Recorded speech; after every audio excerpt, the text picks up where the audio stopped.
Do të ecim me të tjera zhvillime ku vetëm përgjatë 2 viteve në 5 ngjarje kriminale uniformat e policisë kanë bërë që jo vetëm autorët të mos identifikohen, por të gjitha ngjarjet të beten të pasbardhura. Forcat speciale të kriminalëve janë shfaqur edhe në grabitjen e biznesit të familjes Froku.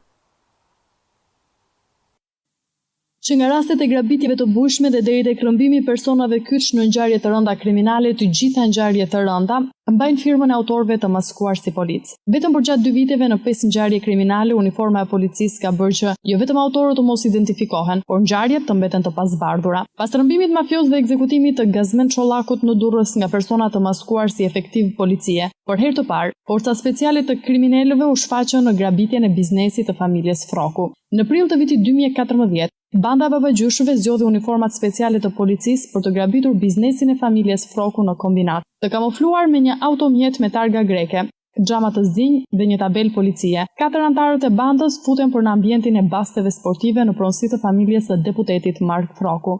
Në kërcënimin e armëve, ata morën kursimet e arkës së 2 bizneseve. Një vit më pas, në një tjetër ngjarje të rëndë, kamuflazhi i policisë shërbeu për të rrëmbyer një person.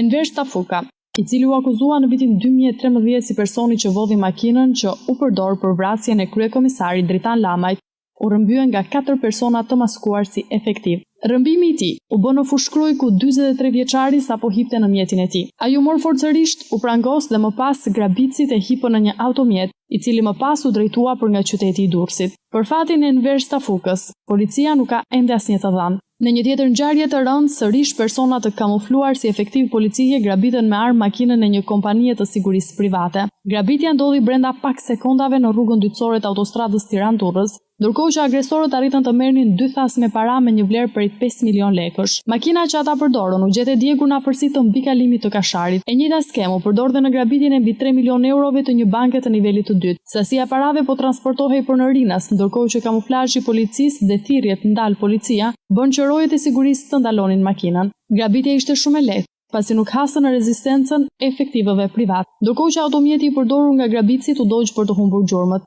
Shfaqja e të njëjtëve element në këtë ngjarje ka ngritur dyshime të forta tek policia se kemi të bëjmë me një grup të strukturuar që vepron me forma mafioze, ku nuk përjashtohet dhe bashkëpunimi me elementë inkriminuar brenda radhëve të uniformave blu.